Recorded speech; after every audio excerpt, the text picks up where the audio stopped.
Hello and welcome dear student.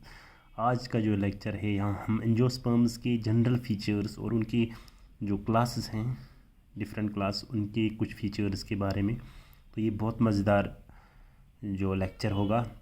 Angiosperms जो है ये टर्म जो है पहली बार पॉल हरमैन ने 1690 में इसको कॉइन किया था। एक ग्रीक वर्ड है जिसका मतलब एंजियोन जो है वह वेसल्स को कहते हैं, यानी कि कोई बर्तन, ठीक है। और स्पर्मा मीन्स सीड।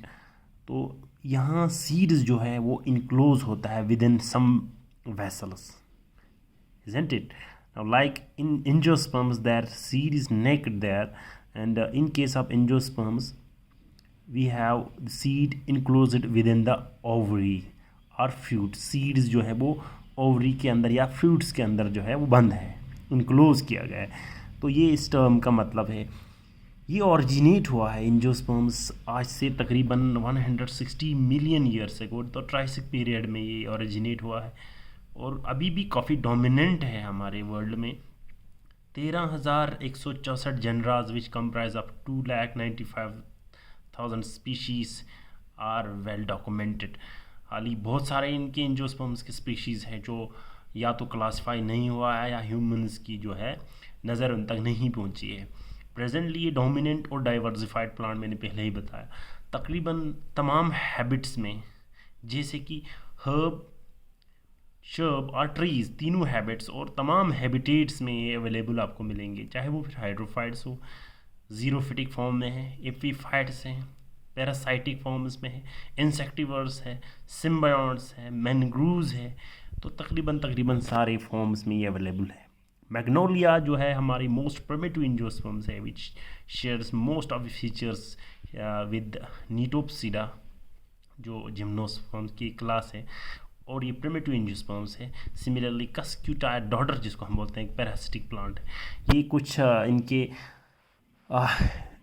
हिस्ट्री या इनके main extra points, general features जहाँ तक बात है, इनको जो प्लांट आपको दिखाई देता है एंजियोस्पर्म्स की मॉडर्न डे के, ये इनमें रूट्स होता है, प्रॉपर शूट होता है, स्टेम और लीव्स होता है, फ्लावर्स होते हैं, सीड्स होते हैं, फ्रूट्स होते हैं, ठीक है। स्पोरोफाइट है इनका, डिप्लॉयड स्पोरोफाइट डोमिनेंट फेज है इनका। तो फ्लावर देखो, अगर आपको कोई पूछेगा फीचर्स, मेन फीचर्स एंजियोस्पर्म्स की क्या है, इनमें फ्लावर होते हैं, फ्लावर बियरिंग प्लांट्स। ये कोई भी इजीली फ्लावर्स नहीं तो इनमें एक और वेसल्स इनमें जाइलम में होते हैं, डबल फर्टिलाइजेशन इनमें होते हैं, फ्रूट फॉर्मेशन इनमें होता है। तो ये कुछ बेसिक फीचर्स हैं एंजियोस्पर्म्स के जो बाकी प्लांट ग्रुप से ये इनको अलग करता है। तो यही लिखा गया है, फ्लावर्स आर प्रेजेंट, ठीक है। फ्लावर्स क्या है, ये एक मॉडिफाइड शूट है, लीव्स ही है मॉडिफाइड, यानी फ्लावर्स जो है वो लीव्स ही है, शूट ही है एक्चुअली, मॉडिफाइड होके कलर उनमें आता है ताकि वो डिफरेंट जो रिप्रोडक्शन के काम है उनको ले, जैसे अट्रैक्शन ऑफ पॉलिनेटर्स का काम करता है, कहीं कहीं ये नेक्टरीज प्रोड्यूस करने के काम करता है। तो ये अलग अलग मॉडिफाई होके ये हमारे शूट्स मॉडिफाई होके ये फ्लावर बना लेता है। तो ये इवोल्यूशन में एक बहुत बड़ा स्टेप है, ठीक है, द मोड ऑफ रिप्रोडक्शन को प्रॉपर वे में इंश्योर करने के लिए। तो flowers are present which bears microphylls, microsporophylls. Stamen को हम यहाँ माइक्रोस्पोरोफिल्स को हम इन केस में ज़्यादा स्टेमन इस्तेमाल करते हैं, मेगास्पोरोफिल को कार्पेल इस्तेमाल करते हैं। स्टेमन्स तो ये देख लीजिए, स्टेमन इस तरह के स्ट्रक्चर्स होते हैं, इसमें बाज़ाब्ता एक स्टाक होगा जिसको हम फिलामेंट कहते हैं, ऊपर इस तरह से एक लोब होगा, बर्जेट पार्ट जिसको हम एंथर कहते हैं। इसी एंथर के अंदर ये दो लोब भी है, यहाँ दो लोब देखा गया है, एक ही लोब। तो इनमें कुछ जगह होते हैं जिनमें स्पोरेंजियास होते हैं, जिनमें स्पोर्स प्रोड्यूस होते हैं, माइक्रोस्पोर मदर सेल जो मियोसिस होके फिर हैप्लॉइड माइक्रोस्पोर्स, 4 माइक्रोस्पोर्स बनाता है। बहरहाल ही लिखा गया है यहाँ पे। फ्लावर जो है स्टेमन्स, बियर्स, देखो यहाँ दिखा गया स्टेमन्स जो है इसमें एंथर और फ्लामेंट होते हैं, वायलेस कार्पेल इसी तरह से इसमें जो ये आपको कार्पेल नज़र आएगा, ये फीमेल रिप्रोडक्टिव ऑर्गन है इसका, मेगास्पोरोफिल। तो इसमें आपको इस तरह से एक बल्जेट पार्ट जिसको हम ओवरी कहते हैं, फिर ऊपर एक इस तरह से गर्दन जैसा, नेक जैसा स्ट्रक्चर होगा, इसको स्टाइल कहते हैं। ऊपर एक रिसेप्टिव स्पॉट है जिसको हम स्टिग्मा कहते हैं। इस ओवरी के अंदर जो है वो ओव्यूल होता है, समझ आया, यानी ये ओव्यूल मैंने यहाँ बनाया है, ओवरी के अंदर ये ओव्यूल ये ओव्यूल बनाया है। इस ओव्यूल के भी फिर कुछ पार्ट्स होते हैं, जैसे ये इस तरह से कुछ कवरिंग्स होंगे जिनको हम इंटीग्यूमेंट्स कहते हैं। ये 2 इंटीग्यूमेंट्स हैं, जबकि हमारे जिम्नोस्पर्म्स में ये उनके ओव्यूल्स के एक ही इंटीग्यूमेंट होते थे जिसके 3 लेयर्स थे। यहाँ तो अलग अलग इंटीग्यूमेंट, आउटर इंटीग्यूमेंट और इनर इंटीग्यूमेंट। फिर इससे बहुत सारे यहाँ पे सेलुलर टिश्यूज़ होते हैं जिसको हम न्यूक्लियस कहते हैं यहाँ से। फिर उसके अंदर जो है एक स्ट्रक्चर बनता है जिसको हम फीमेल गेमेटोफाइट कहेंगे या एम्ब्रियो सैक कहेंगे। ये ओव्यूल के अंदर होता है, जिसको और जूम करके यहाँ दिखाया गया है। मोस्ट एंजियोस्पर्म्स में जो एम्ब्रियो सैक या फीमेल गेमेटोफाइट है वो इस तरह की स्ट्रक्चर होता है। एक यहाँ से एग सेल, बीच में इसके साइड से 2 सेल्स होते हैं जिनको साइनर्जिड्स, ये सारे हैप्लॉइड हैं क्योंकि फीमेल गेमेटोफाइट है। तो एक बड़ा सेल बीच में होगा जिसको हम सेंट्रल सेल कहते हैं, इसमें 2 न्यूक्लियस होते हैं, और ये एंटीपोडल सेल इसके नीचे। तो ये एक स्ट्रक्चर इस ओव्यूल के अंदर होगा जिसको हम क्या कहते हैं, एम्ब्रियो सैक या फीमेल गेमेटोफाइट। ठीक है, इसके अंदर है ये ओव्यूल के अंदर। और ये खुद ओव्यूल कहाँ पे है, ये इस ओवरी के अंदर है। तो ओवरी जब मैच्योर हो जाता है तो ये फ्लूइड बनाता है, ये बाहर का ओवरी। और जो ओव्यूल जब मैच्योर हो जाएगा, ये ओव्यूल जो है ये मैच्योर, मतलब इसके अंदर क्या है, ओव्यूल के अंदर एम्ब्रियो सैक है इस तरह से। तो वो ये ओव्यूल जो है फिर सीड बनाता है। तो यहाँ देख लीजिए, तो स्टेमेन्स जो है इनमें एंथर है या माइक्रोस्पोरेंजिया है, क्योंकि मैंने पहले बताया जो एंथर है मोनोलोबिड या बाइलोबिड होते हैं। इसी एंथर के अंदर कुछ सेल्स अलग हो जाते हैं जिनको हम माइक्रोस्पोर मदर सेल्स कहते हैं, डिप्लॉयड सेल्स, जो कि मियोसिस होके हैप्लॉयड माइक्रोस्पोर्स बनाता है या पोलन ग्रेन बनाता है। यही पोलन ग्रेन जो है वो आगे जाके 2 मेल गेमेटोफाइट जो है वो प्रोड्यूस करेगा। पोलन ग्रेन्स जो है या माइक्रोस्पोर जो है, it develops into a male gametes. ठीक है, दोनों मेल गेमेट्स बनता है। बहरहाल ये यहाँ से आ जाएगा पोलन जो हमारे एंथर से। सिमिलरली कार्पेल जो है, इसकी स्टिग्मा स्टाइल ओवरी होती है, पहले बताया।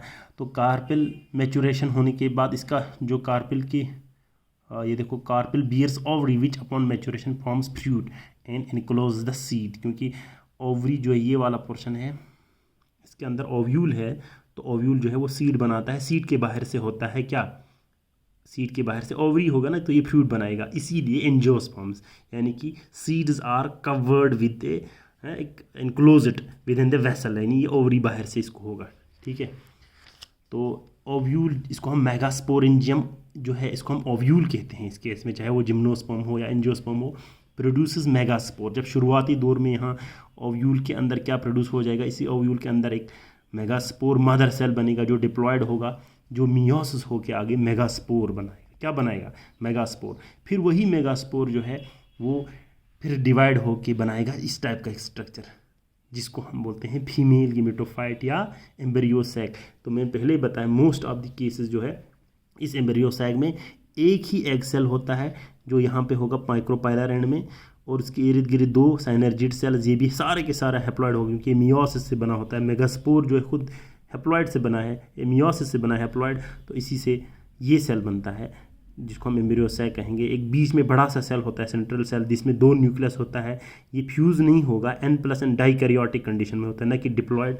और इसके ठीक इस वाले साइड में, यानी इस एंड को हम चलाजल एंड बोलते हैं, वहाँ एंटीपोडल्स होंगे। तो ये स्ट्रक्चर है, इसको जूम करके यहाँ बनाया है। ठीक है, एग सेल, एक ही एग सेल, इस एग के सेल जो है ऊपर बनाया है, और 2 साइनर्जिड सेल्स, ये फिर सेंट्रल सेल के 2 न्यूक्लियस, और ये 3 एंटीपोडल्स। तो ये एंटीपोडल्स इस वाले साइड में होते हैं, इस ओव्यूल के, जिसको हम चलाजा कहते हैं। और ये सुराख वाला पोर्शन है, इसको हम माइक्रोपाइल बोलते हैं, ओपनिंग है, या माइक्रोपाइलर एंड इस एंड को बोलेगा। तो ये माइक्रोपाइलर एंड से होता है, चलाजल एंड से होते हैं इसको एम्ब्रियो सैक या फीमेल गेमेटोफाइट के। तो अब ये स्ट्रक्चर लास्ट में प्रोड्यूस होगा। तो जब पोलन ग्रेन बनेंगे उस वक्त पॉलिनेशन हो जाता है, जो कि सेल्फ पॉलिनेशन भी हो या क्रॉस पॉलिनेशन होता है। सेल्फ पॉलिनेशन बोलेंगे जब एक ही फ्लावर से पोलन ग्रेन निकल के उसी फ्लावर के ही स्टिग्मा या उसी प्लांट के ही किसी और फ्लावर के स्टिग्मा में चला जाएगा, तो ये है ऑटो। क्रॉस पॉलिनेशन में एक प्लांट का जो पोलन ग्रेन है वो निकल के किसी और प्लांट के स्टिग्मा में चला जाता है, जो बिल्कुल अलग सेपरेट प्लांट पे हो, क्रॉस पॉलिनेशन, हम इसको एलोगेमी कहते हैं, इसको ऑटोगेमी कहते हैं। तो डिफरेंट वेक्टर्स यानी पॉलिनेशन करने के लिए अलग अलग एजेंट्स का इस्तेमाल करते हैं हमारे एंजियोस्पर्म। जैसे विंड के ज़रिए होते हैं एनेमोफिलस, एंटेमोफिलस, हाइड्रोफिलस, हाँ, एंटोमोफिलस बर्ड के ज़रिए होते हैं, बेट के ज़रिए होते हैं। बहरहाल ये सब के सब एजेंसीज़ हैं क्रॉस पॉलिनेशन के। अलग स्ट्रेटजीज़ इस्तेमाल करते हैं इस पॉलिनेशन को अचीव करने के लिए। जैसे विंड के ज़रिए पॉलिनेशन होगा तो हल्का फुल्के होंगे, इंसेक्ट के ज़रिए होगा तो हाँ, यहाँ पे अब बात आ गई। देखो फ्लावर्स क्यों बनाते हैं, फ्लावर्स एक्चुअली इसीलिए बन जाते हैं, वो ब्राइटली कलर्ड जो पेटल्स नज़र आते हैं वो लीव्स ही हैं एक्चुअली, जो मॉडिफाइड हुआ होते हैं, उनकी कलर से अलग अलग इंसेक्ट्स, बीटल्स वगैरह जो है अट्रैक्ट करते हैं। बाय द वे इस तरह के फ्लावर जो आप दिख रहे हो एंजियोस्पर्म्स में, इनके जो ये पेटल्स हैं, ये सब पेटल्स है कलर्ड, तो इनके नीचे जो है इस तरह से मीठे रसदार कुछ ग्लैंड्स होते हैं जिनको हम नेक्टर बोलते हैं या नेक्टरीज बोलते हैं। तो उनको चूसने के लिए कभी ये बर्ड्स, इंसेक्ट्स वगैरह आते हैं, तो ये एक जगह से पोलन ग्रेन निकाल के दूसरी जगह इनके साथ चला जाता है, तो पॉलिनेशन का काम करता है। ये आप लोगों को पता ही होगा। तो ये पॉलिनेशन जो ही होगा तो पोलन ग्रेन जो है या मेल गेमेटोफाइट या मेल गेमेट जो है, मेल गेमेटोफाइट जब बोलेगा तो उसमें 2 मेल गेमेट्स और एक वेजिटेटिव सेल होता है, 3 सेलेड स्टेज होता है मेल गेमेटोफाइट का। तो यहाँ मेल गेमेटोफाइट काफ़ी रिड्यूस हो गया होगा। जैसे कि आप लोग टेरिडोफाइट, ब्रायोडोफाइट्स में देखो, वहाँ गेमेटोफाइटिक फेज काफ़ी डोमिनेंट होता था, बड़ा होता था। यहाँ तो इतना रिड्यूस, क्योंकि मेल गेमेटोफाइट में सिर्फ क्या होता है, मेल गेमेटोफाइट में अगर आप देखोगे इस तरह से 2 मेल गेमेट्स होता है और यहाँ एक लार्ज वेजिटेटिव सेल होता है। ये वेजिटेटिव सेल जो है ये इन्हीं 2 मेल गेमेट्स को यहाँ पोलन ट्यूब बनते वक्त इनकी नरिशमेंट करने में ही इस्तेमाल हो जाता है। तो सिर्फ 2 मेल गेमेट्स लास्ट स्टेज में पहुँच जाता है, कहाँ, यहाँ मतलब फर्टिलाइजेशन करने के वक्त तक। तो 3 ही हैप्लॉइड सेल्स होते हैं मेल गेमेटोफाइट में। और सिमिलरली अभी आप लोगों को मैंने दिखाया फीमेल गेमेटोफाइट, देखो क्या है कि मोस्ट केस में, हालांकि इसमें कुछ वेरिएशन भी है, मोस्ट केस में 1 2 3 4 5 6 और ये सेंट्रल सेल 7 सेल, और इनमें न्यूक्लियस कितना हो, क्योंकि इसमें 2 न्यूक्लियस तो 8 सेल स्ट्रक्चर। तो फीमेल गेमेटोफाइट यूजुअली कितना होता है, 7 सेल और 8 न्यूक्लियस की एक स्ट्रक्चर होता है, जिसमें एक एग सेल, 2 साइनर्जिड सेल इसके इर्द गिर्द, जिन दोनों को मिला के, एग सेल और साइनर्जिड्स को मिला के हम एग एपरेटस इस्तेमाल करते हैं, और 3 एंटीपोडल्स है यहाँ पे, एंटीपोडल्स और सेंट्रल सेल है। तो ये फीमेल गेमेटोफाइट। तो कितना रिडक्शन है गेमेटोफाइटिक फेज में, आप एंजियोस्पर्म्स में देखो कुछ ही सेल, चंद ही सेल तक इनकी गेमेटोफाइटिक फेज है, जबकि स्पोरोफाइट जो इनकी काफ़ी डोमिनेंट है। और ये एक बात बताते चलूँ, ये जो गेमेटोफाइटिक फेज है, चाहे वो मेल हो या फीमेल हो एंजियोस्पर्म्स में, वो सोलली डिपेंडेंट है न्यूट्रिशन और फूड के लिए, किस पे, स्पोरोफाइट पे, ठीक है। बहरहाल ये चीज़ आप लोगों को मैंने बताया पॉलिनेशन होता है। तो देख लीजिए, स्टिग्मा रिसीव्स पोलन ग्रेन, अब पोलिनेशन के बाद स्टिग्मा चला जाएगा, और फर्टिलाइजेशन के लिए साइफिनोगेमस, ये आप लोगों को मैंने पहले वहाँ एक्सप्लेन किया है, साइफिनोगेमी कब बोलते हैं। देख लीजिए, ये जब पोलन ग्रेन पहुँचेंगे तो पोलन ग्रेन का 2 कवर होता है, ठीक है, पोलन ग्रेन के 2 कवर। तो बाहर के कवर्स में इस तरह की पोर्स होते हैं, इनके 2 वाल्स होते हैं पोलन ग्रेन के। बाय द वे ये आप लोगों को 12th में है। तो इस तरह से जो पोलन ग्रेन का ये बाहर है, ये अंदर वाला जो है इसको हम एंटाइन कहते हैं वॉल को, और बाहर से जो होगा इसको हम एक्जीन कहते हैं या एक्जाइन बोलेंगे। तो इस एक्जीन में आपको पोर्स नज़र आएगा, क्या नज़र आएगा, पोर्स। जब पोलन ग्रेन स्टिग्मा पे पहुंच जाएगा, इस तरह से स्टिग्मा पे पहुंच जाएगा कार्पेल के, तो ये जो अंदर वाला, तो इसी एंटीन के अंदर आपको फिर क्या मिलेंगे, जो आप लोगों को मैंने पहले बताया मेल गेमेट पार्ट, इसमें 2 मेल गेमेट्स और एक वेजिटेटिव सेल मिलेगा इस तरह से बड़ा सा। तो ये तीनों सेल जो है ये पोलन ग्रेन के अंदर इस तरह से होगा। तो बहरहाल जो ही ये पोलन ग्रेन कहाँ पहुँच गया, ये इस स्टिग्मा पे पहुँच गया, तो इसके जो ये कौन सा वाला, इसका जो एंटाइन है, अंदर वाला जो वॉल है, ये बाहर जो इसके पोर्स है, इन पोर्स से बाहर निकल के आता है। यानी मान लो ये एक पोर है एक्जीन का, तो ये एंटेन जो है अंदर इस तरह से एक ट्यूब बन के बाहर निकल के आएगा, जिसको हम पोलन ट्यूब कहते हैं। क्या बोलते हैं, पोलन ट्यूब। और इसी पोलन ट्यूब में फिर 2 मेल गेमेट्स भी, एक और 2 मेल गेमेट्स भी चला आ जाता है, साथ साथ में ये वेजिटेटिव सेल भी। तो ये इस सरफेस पे पहुंच जाएगा, स्टिग्मा के सरफेस पे। फिर ये पोलन ट्यूब धीरे धीरे नीचे चलेगा, और नीचे क्या है, नीचे यानी स्टाइल के थ्रू होते हुए नीचे ओव्यूल है ना इस जगह पे, तो ये ओव्यूल तक पहुंचने की कोशिश करता है। तो यही पोलन ट्यूब ही पहले चला आ जाता है इस तरह से इसके नज़दीक पहुंचेगा, साथ साथ में इसी पोलन ट्यूब में फिर 2 मेल गेमेट्स भी और वेजिटेटिव सेल भी चला जाएगा। पहुंचेगा कहाँ? ओव्यूल के सामने। तो ओव्यूल में जो ही, और ये अगर इसमें ये पोलन ट्यूब का जो टिप है ना, ये कुछ एंजाइम्स रिलीज़ करता है, हाइड्रोलाइटिक एंजाइम्स। जो भी टिश्यूज़ इस स्टाइल के दौरान इसमें आ जाएगा, वो इसको न्यूट्रलाइज या इसको डिसइंटीग्रेट करके रास्ता बनाते बनाते आगे जाता है और पहुंचता है कहाँ? कहाँ पहुंचा है? ओव्यूल तक पहुंच जाता है, ओवरी के अंदर। तो इस टाइप की फर्टिलाइजेशन को, जहाँ ट्यूब बन जाता है, इंटाइन जो है एक्जीन के थ्रू बाहर निकल आगे से ट्यूब बन जाने को हम बोलते हैं साइफिनोगेमी या साइफिनोगेमस, ट्यूब बन जाना, ठीक है, साइफन बन जाना। बहरहाल अब ट्यूब यहाँ से लंबा होते हुए यहाँ पहुँच जाएगा, इस ओवरी के सामने ओव्यूल तक पहुँचेगा। ओव्यूल के अंदर आपको पता है कि ये है, ये स्ट्रक्चर है जिसको हम एम्ब्रियो सैक या फीमेल गेमेटोफाइट कहते हैं। एम्ब्रियो सैक या फीमेल गेमेटोफाइट, यहाँ पे ध्यान दीजिए। अब ये यहाँ से होते हुए ये अंदर घुस जाएगा पोलन ट्यूब, कहाँ? इस ओव्यूल के अंदर। ओव्यूल के अंदर अब क्या है? ये एम्ब्रियो सैक है। तो यहाँ पे अब वेजिटेटिव सेल जो है, बड़ा वेजिटेटिव सेल जो इसमें तीसरा सेल था इस ट्यूब में, वो मतलब डिज़ोल्व हो जाता है, डिसइंटीग्रेट हो जाता है। सिर्फ बचा 2 मेल गेमेट। उसमें से एक मेल गेमेट आके वो फ्यूज़ हो जाता है किसके साथ? एग सेल के साथ फ्यूज़ हो जाता है, और उस प्रोसेस को बोलते हैं हम सिंगेमी। क्या कहते हैं? सिंगेमी। ये अच्छी तरह ध्यान में रखो। सिंगेमी में क्या होता है? एग सेल जो है वो फ्यूज़ होता है किसके साथ? फर्स्ट मेल गेमेट के साथ, ठीक है। तो जब एग के साथ पहला भी गेमेट फ्यूज़ हो गया तो इससे बन जाएगा जाइगोट, डिप्लॉयड जाइगोट बन जाएगा, जाइगोट बन जाएगा। वो जाइगोट जो है आगे जाके क्या बनाएगा? एम्ब्रियो बनाएगा, ठीक है। तो पहले सिंगेमी में क्या होता है? एक मेल गेमेट जो है वो एग सेल के साथ फ्यूज़ हो जाता है, दोनों हैप्लॉयड है, तो वो जाइगोट बन जाएगा, डिप्लॉयड जाइगोट जाके वो आगे एम्ब्रियो बनाएगा। हो गया पहला वाला जिसको हम सिंगेमी कहते हैं। दूसरा मेल गेमेट जो है वो आके इस 2 न्यूक्लियस यानी सेंट्रल सेल के 2 पोलर न्यूक्लियाई हम इसको बोलते हैं, तो इसके साथ क्या हो जाएगा? फ्यूज़ हो जाएगा। तो इसमें एक तो मेल गेमेट का न्यूक्लियस प्लस 2 न्यूक्लियस ऑलरेडी है, तो इस तीन न्यूक्लियस आपस में फ्यूज़ हो जाने को हम कहते हैं ट्रिपल फ्यूजन। तो दूसरा क्या होता है? जो ट्रिपल फ्यूजन किसको कहते हैं आप? Triple fusion. उस वक्त क्या हो जाएगा? सेकंड मेल गेमेट प्लस कौन सा? ये सेंट्रल सेल की न्यूक्ली, तो हम इसको पोलर न्यूक्लियाई बोलेंगे, पोलर न्यूक्लियाई। ये दोनों मिल जाता है, और इस दौरान ट्रिपल फ्यूजन के दौरान जो हो जाएगा, यहाँ तो जाइगोट बन गया था डिप्लॉयड, यहाँ पे ट्रिप्लॉयड बनेगा। अब ट्रिप्लॉयड प्राइमरी एंडोस्पर्म न्यूक्लियस बनता है, पेन प्राइमरी एंडोस्पर्म न्यूक्लियस बनता है जब यहाँ ट्रिपल फ्यूजन हो जाएगा, ठीक है।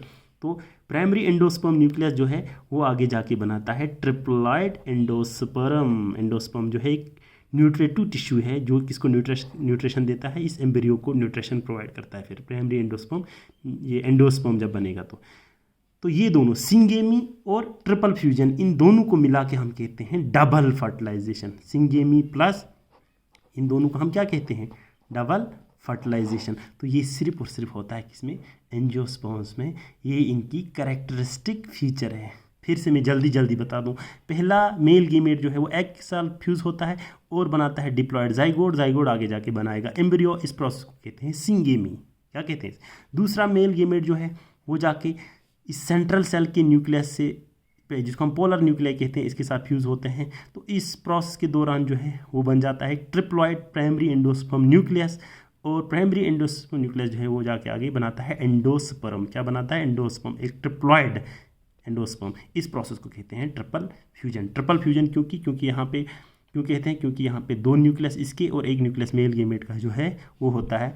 तो ट्रिपल फ्यूजन और सिंगेमी, यानी ये ट्रिपल फ्यूजन जो है ये पहली बार नवाज चिन्ह ने देखा है। सिंगेमी जो है स्ट्रासबर्गर ने पहली बार देखा था। तो बहरहाल ये ट्रिपल फ्यूजन प्लस सिंगेमी दोनों को मिला के हम बोलते हैं डबल फर्टिलाइजेशन। डबल फर्टिलाइजेशन जो कि एंजियोस्पर्म्स की कैरेक्टरिस्टिक फीचर है। बहरहाल यही लिखा है यहाँ पे, डबल फर्टिलाइजेशन यानी syngamy plus triple fusion is characteristic feature of angiosperms.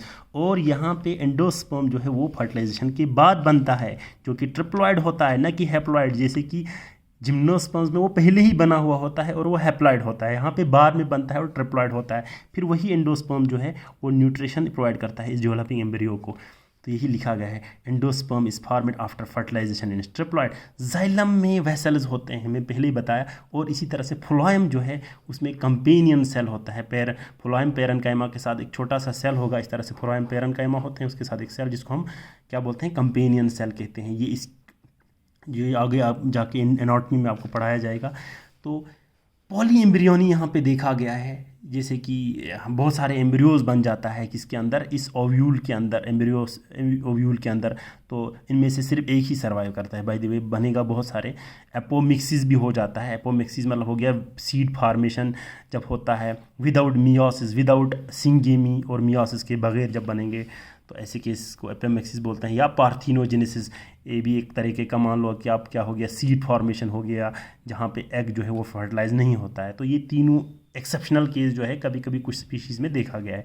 There is distinct alternation of generation, कहने का मतलब है यहाँ पे डिप्लॉयड और हैप्लॉयड फेज पूरा एक के बाद एक आता है। डिप्लॉयड फेज आ जाएगा, फिर उसके बाद हैप्लॉयड फेज आ गया, फिर डिप्लॉयड फेज आ जाएगा। जैसे जाइगोट बनने के बाद डिप्लॉयड फेज स्टार्ट हो गया, जहाँ तक मेल गेमेट्स नहीं बनता है, यानी कि माइक्रोस्पोर और मेगास्पोर नहीं बनेगा, तो तब तक जो है वो डिप्लॉयड फेज। तो माइक्रोस्पोर से हैप्लॉयड फेज स्टार्ट हो जाता है, इसी तरह से मेगास्पोर से भी हैप्लॉयड फेज जाइगोट पे वो फिर ख़त्म हो जाएगा। तो there is distinct alternation of generation. जो रिसेंटली क्लासिफिकेशन की जहाँ तक बात है, एंजियोस्पर्म फाइलोजेनिक ग्रुप जो है पीजे क्लासिफिकेशन के हिसाब से, जो कि एक जो फाइलोजेनेटिक अप्रोच है, इसमें दो ग्रुप्स डिवाइड किया है इनमें, डाइकॉटलीडन या मैग्नेलियोप्सिडा, और दूसरा है मोनोकॉटलीडन जिसको हम लिलियोप्सिडा कहते हैं।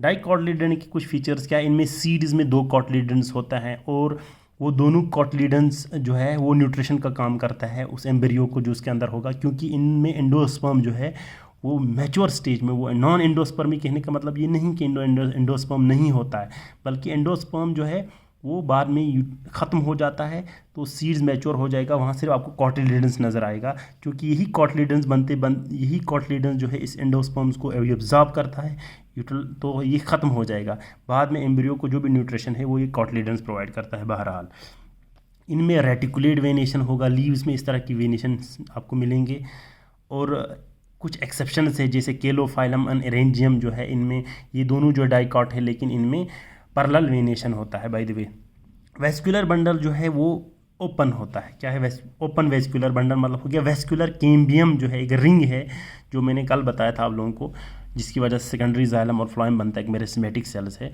उसकी एक रिंग जो है वो यहाँ मौजूद होता है, और जो भी अरेंज्ड इन रिंग्स, इस तरह से इनके जाइलम फ्लोएम्स आपको एक रिंग्स में नज़र आएंगे पूरा सेकेंडरी वुड। और उसके अलावा फ्लावर्स जो है पेंटामेरस या टेट्रामेरस होते हैं, यानी पेटल्स जो है इनमें 4 या 5 होगा ज़्यादातर, और सीड जो है वो एपीजियल जर्मिनेशन होता है, जो मैंने कल बताया था। एपीजियल तब होता है जब हाइपो जो हमारा कोटिल है वो एलोंगेट हो जाएगा, और कॉटलीडन्स और एपिकोटल जो है वो सब जो है ऊपर निकल के आएगा, इस तरह कॉटलीडन समेत, दोनों कॉटलीडन ज़मीन से ऊपर, जैसे पी रोज़ मस्टर्ड में होता है। तो मोनोकॉटलीडन्स में एक ही कॉटलीडन होता है जिसको सिक्यूटुलम कहते हैं। यूजुअली जो है इनमें एंडोस्पर्मिक होता है, यानी कि इनमें लेट स्टेज तक जो है एंडोस्पर्म रहता है, तो सीड में एंडोस्पर्म ऑब्वियसली नज़र आएगा। पैरेलल वेनिएशन इनमें होता है। एक्सेप्शनल इनमें है सैमेलिक्स और क्लोकैशिया, जो दोनों जो है मोनोकॉट है, लेकिन इनमें इस तरह की वेनिएशन मिलता है, अदरवाइज सारे में पैरेलल वेनिएशन, इस तरह की वेनिएशंस जो है नज़र आएगा। ठीक है, अच्छा, क्लोज्ड वेस्कुलर बंडल्स है। क्लोज्ड मतलब हो गया वेस्कुलर कैम्बियम जो है वो इनमें एब्सेंट होता है। अब यहाँ इसीलिए secondary growth, secondary xylem, secondary phloem नहीं बनता है, और पूरा इस तरह से जो आपका कॉर्टेक्स होगा, ठीक है, मान लो ये, तो कॉर्टेक्स के टिश्यू में वेस्कुलर बंडल्स यहाँ वहाँ बिखरे हुए हैं। तो यहाँ जो है मैंने बताया था, यहाँ किस में होता है, यहाँ रिंग्स की शक्ल में इस तरह वेस्कुलर बंडल्स होता है, तो यहाँ स्कैटर्ड होगा। अच्छा, यहाँ जो पेटल्स हैं ये ट्राइमेरस होते हैं या मल्टीपल ऑफ 3, जैसे कि 3 पेटल होगा या 6 होगा या 3 या 9, इस तरह से हो सकता है। मल्टीपल्स में 3 के होते हैं, यूजुअली होते हैं ऐसा। एग्जांपल यहाँ है बनाना, लीलिया, ग्रास वगैरह। अब इनकी कुछ इकोनॉमिक इंपॉर्टेंस भी, क्योंकि आपको पता है मेडिसिनल बहुत ज़्यादा इंपॉर्टेंट है हमारे इन एंजियोस्पर्म्स की। मैं यहाँ लिख नहीं सकता हूँ, इतने ज़्यादा प्लांट्स हमारे जो मेडिसिनल वैल्यू है इनका, कुछ ही मैंने लिखा है यहाँ पे। तो आप दुखित ना हो जाए कि हमारे जो हम जो इस्तेमाल करते हैं वो नहीं लिखा है यहाँ। मैंने Rauwolfia serpentina, king of all medicinal plant जिसको हम बोलते हैं, बर्जीनिया ज़ख्म हयात जो है, पोडोफाइलम हेक्सेंड्रम वगैरह, रोज़, तो ये कुछ मैंने यहाँ लिखा है। मेडिसिनल वैल्यू है, आयुर्वेदा में इनका हद से ज़्यादा इस्तेमाल किया जाता है, आयुर्वेदिक मेडिसिन्स की तरह, स्पाइसेस की तरह इस्तेमाल करते हैं। इनमें भी कुछ ही मैंने चुन के लिखे हैं। सिनेमन, अच्छा, टर्मेरिक जैसे हमारा हल्दी है, कार्डमम बड़ा इलायची, क्लोव जैसे कि हमारा है, या क्यूमिन है, ज़ीरा वगैरह, या एज ए स्टेपल फूड खाते हैं जैसे सीरियल्स है हमारे, सीरियल्स जैसे राइस, मेज, वीट, राई, या बीन्स, पीस, ग्राम्स, ये ऐसे पल्सेस हम खाते हैं। एज ए ड्राई फ्रूट भी बहुत सारे हैं, बाय द वे यहाँ फ्रूट्स ही लिखे हैं, स्ट्रॉबेरी, मलबरी, मेलन, ग्रेप्स, बनाना, वेटीज वेनिफेरा, म्यूज़ा पेरेडिसिका जिसको हम बनाना कहते हैं। इसी तरह से कॉर्क्योरस, जूट, गोसिपियम, कॉटन, कोकोनट जो है, कोकस निसिफेरा, या कैनेबिस जो है, हेम्प जिसको हम बोलते हैं, इनमें से फाइबर निकाले जाते हैं। ऑर्नामेंटल बहुत ज़्यादा है, आपको अच्छी तरह पता होगा, सजाने के लिए पिटूनिया, रोज़, एस्टर, डेजी जिनको हम बोलते हैं, मैग्नोलिया, सनफ्लावर, टेजिटस जिसको मैरीगोल्ड बोलते हैं, और भी बहुत सारे होंगे, कैक्टस। तो बहरहाल ये बहुत सारे ऑर्नामेंटल की तरह इस्तेमाल करते हैं एज ए टिम्बर और वुड। तो ये आपको पता होना चाहिए। एलुकैसिरीना जो है वो सबसे हॉटेस्ट वुड है हमारे by the way plant kingdom की। आपको पता होना चाहिए कि इसको हम ऑस्ट्रेलियन ब्लॉक भी कहते हैं, इनके कुछ स्पीशीज़ से जो बहुत हार्ड होते हैं। इसी तरह से गॉस, ये है ना, यूएस कम सेंक्टम, ये भी हॉलीवुड इसको बोलते हैं, ये भी बहुत हार्ड है। उसके अलावा वो वालनट के, विलोज़ के बेड बनाए जाते हैं कश्मीर में इन विलो से। पॉपुलर के जो हमारे वहाँ अपने आप के एरिया में, मिंजीज़ में, या आप ट्रस्पोन में देखो, पॉपुलर्स की जो वुड है वो इस्तेमाल मकालों में इस्तेमाल करते हैं। बहरहाल इस तरह से ये इनकी कुछ इकोनॉमिक इम्पोर्टेंस या यूज़ हैं। तो उम्मीद है कि ये लेक्चर आपको अच्छी तरह से समझ आया होगा। यहाँ आप देख लीजिए लास्ट में एक फ्लावर मैंने बनाया है। तो एक फ्लावर जो एंजियोस्पर्म्स में होते हैं, ये इसका पेडिसल, स्टॉक कभी कभी ये नहीं होता है, तो ये ग्रीन कलर के होते हैं, सेपल्स। इसी पेडिसल का ऊपर वाला प्लेटफॉर्म जो है इसको हम थैलेमस या रिसेप्टेकल कहते हैं, इसी पे ही एक्चुअली ये सेपल्स भी होते हैं वर्ल्स में। फिर बाहर वाला लेयर जो है उसको हम सेपल्स एक को बोलते हैं या कैलेक्स कहते हैं। फिर उसके बाद पेटल्स एक को बोलेंगे, कलर्ड होते हैं, ये ग्रीन कलर का होगा, ये बाकी डिफरेंट कलर की होती है। पेटल्स जो है इनकी वर्ल को हम कोरोला कहते हैं। ये इंसेक्ट को अट्रैक्शन करने के लिए इस्तेमाल करते हैं। नॉन एसेंशियल है ये दोनों, नॉन एसेंशियल वर्ल। फिर उसके बाद तीसरा जो वर्ल है इनको हम एंड्रोशियम कहते हैं। एक एक पार्ट को हम स्टेमिन्स कहेंगे, मेल रिप्रोडक्टिव पार्ट है स्टेमिन्स। फिर उसके बाद अंदर जो है कार्पेल हो गए, जिनको हम बहुत सारों को हम गाइनोशियम कहते हैं। सिंगल या इंडिविजुअल पार्ट को कार्पेल कहेंगे, ये बीच में होते हैं, फीमेल रिप्रोडक्टिव पार्ट है। तो ये दोनों स्टेमन या कार्पेल, एंड्रोशियम, गाइनोशियम जो है इनकी क्या है, एसेंशियल पार्ट है, क्योंकि ये दोनों रिप्रोडक्शन में हिस्सा डायरेक्टली ले लेते हैं। तो बहरहाल ये एक फ्लावर है जो हमारे एंजियोस्पर्म्स में होते हैं। Thank you so much.